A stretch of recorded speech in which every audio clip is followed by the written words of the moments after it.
Olá pessoal, eu sou o professor Daniel Reis e hoje nós retornamos às nossas aulas de robótica estudando lógica de programação e os algoritmos. Nós vimos nas nossas últimas aulas como um robô funciona, nós estudamos também a codificação, mas e o resultado dessa codificação? Como é que é feito? O que acontece quando essa codificação funciona? Bom, através disso, nós temos essas lógicas de programação e algoritmos, que é o que nós veremos hoje. Nós temos por objetivo entender o que é a lógica de programação, relacionar a lógica a um algoritmo, conhecer os elementos que compõem um algoritmo e construir alguns algoritmos com um robô. Então, com isso, a gente começa a entender na prática como é que essa linguagem funciona. Você vai perceber que é muito mais simples do que você pensa. Bom, com isso nós desenvolvemos as habilidades de criar e simular algoritmos representados em linguagem oral, escrita ou pictográfica, que incluam sequências e representações simples e aninhadas, para resolver problemas de forma independente e em colaboração.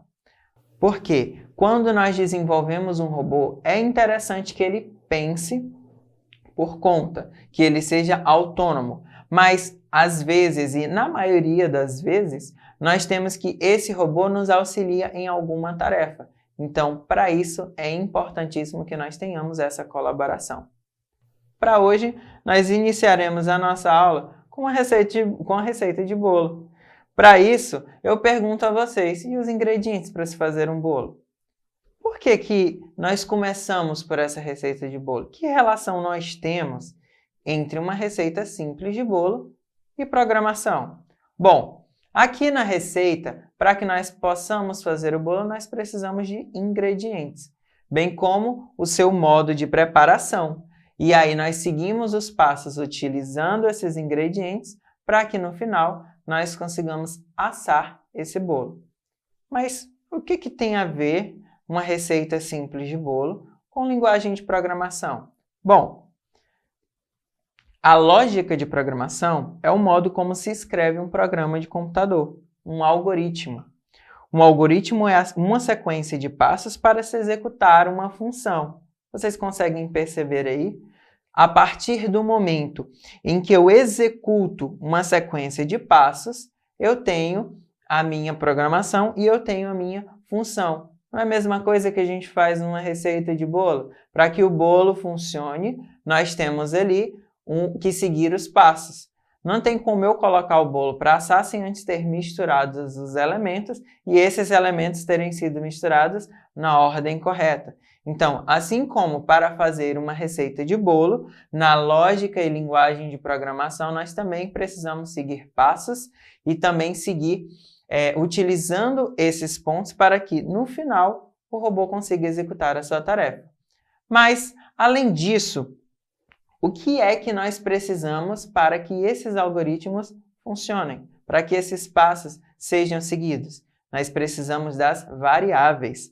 Na hora de programar, alguns passos são indispensáveis, como declarar variáveis. Variáveis podem ser escritas por letras ou números que representam um valor que pode ser mudado a qualquer momento. Então, através das variáveis, eu consigo definir quantas vezes eu executo uma tarefa, como eu executo essa tarefa, e essa variável, ela tem as suas características e também suas divisões. Nós temos a variável numérica, né? Todo e qualquer tipo de número positivo ou negativo funciona como uma variável numérica e a partir daí eu tenho quantas vezes eu preciso executar um determinado passo. Nós também temos as variáveis reais, que podem ser positivas, negativas ou decimais. Aquela aulinha de matemática onde a gente estuda os números reais, exatamente isso. A partir daí eu consigo definir se um robô vai para frente, se ele volta, se ele vai para a esquerda, se ele vai para a direita. Além disso, nós temos os caracteres.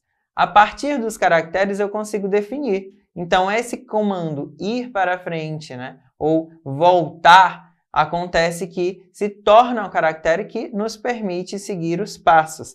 Além do mais, nós temos o lógico. Aí ele vai nos dizer se em determinado ponto da tarefa, essa tarefa está sendo executada de forma correta e se ele consegue identificar que ela foi concluída ou não.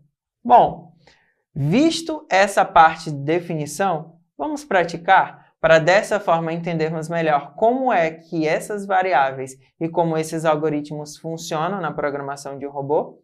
Então, vamos lá! Bom, pessoal, para a nossa parte prática, eu pedi ajuda da Ana Luísa, que vai aqui contribuir para o funcionamento da nossa experiência. Eu falei para vocês de os algoritmos, como eles funcionam e a partir de como é que nós utilizamos as suas variáveis. Porque a partir disso, a gente consegue montar uma programação e fazer com que qualquer robô que nós estejamos programando faça a atividade que nós queremos. Então vamos lá. Para a nossa aula prática e dinâmica de hoje, eu quero que o robô faça o seguinte, que ele vá até Marte. E como é que ele vai até Marte? A gente tem que criar e traçar uma rota para que ele consiga chegar até Marte. Mas antes, lembrando, ele precisa de um foguete. Então, ele primeiro tem que chegar ao foguete e, a partir daí, traçar essa rota para chegar em Marte. E como é que ele faz isso? Com o uso de variáveis. A partir dessas variáveis, a gente consegue entender como é que ele faz esse deslocamento. Então, nós temos aqui tanto direções que ele deve seguir, como também o valor e quantas vezes ele deve repetir esse valor. Então, se eu quero que ele dê um giro, quanto de giro eu quero que ele faça? 90 graus? 180 graus? Eu quero que ele dê um giro completo? Ou quantas vezes eu quero que ele vá para frente? Uma vez? Duas vezes? Três vezes? Então, isso tudo são variáveis que a gente coloca na nossa programação para que no final ele consiga completar a sua tarefa. Bom, para isso nós temos aqui os blocos de programação. Nessa aula e nas próximas aulas, nós vamos trabalhar com esses blocos de programação para poder entender melhor como funciona toda essa parte computacional junto de como ele, através dessa programação, faz as tarefas. Bom, para isso, nós precisamos primeiro montar a programação para que ele trace essa rota. Então, nós ligamos o nosso robozinho, né, o Astron, e aí, a partir disso, eu coloco para ele poder aprender como é que funciona esses passos que ele vai fazer. E através de como é que ele faz isso? Através da programação. Então, aqui nós vamos montar a nossa programação e, a partir daí, a gente faz o trajeto e ver se essa programação está correta para ele poder chegar ao seu objetivo. Então, vamos lá. Primeiramente, para que eu inicie essa programação, eu preciso de um ponto inicial, um start. E ele também precisa entender quando essa programação finaliza. E a partir daí, eu faço com que ele entenda todas as partes e execute a minha missão. Então, os meus pontos iniciais são start e o meu ponto final, finish.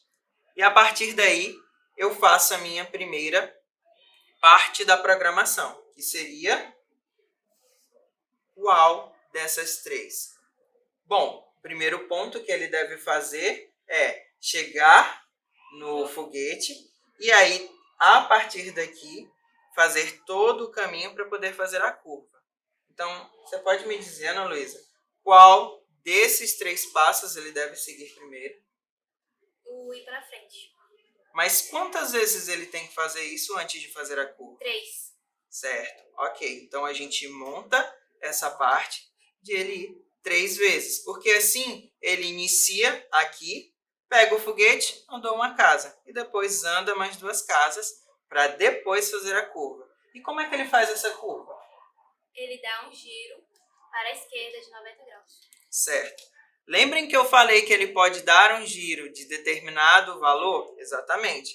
Então, vamos simular esse caminho. Ele vem no foguete e anda mais 2 casas. Depois ele tem que dar um giro para a esquerda de 90 graus.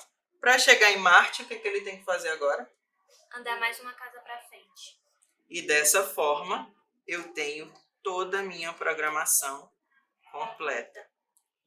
Se essa programação estiver correta, eu coloco ele para aprender e ele vai replicar isso em todo o trajeto da forma certa. Então, vamos lá.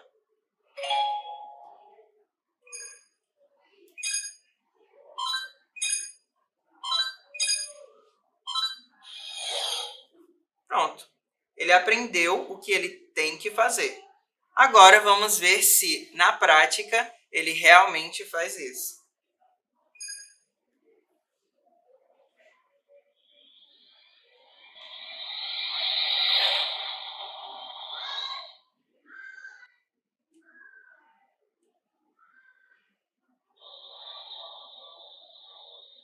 There are a lot of red feathers on Mars.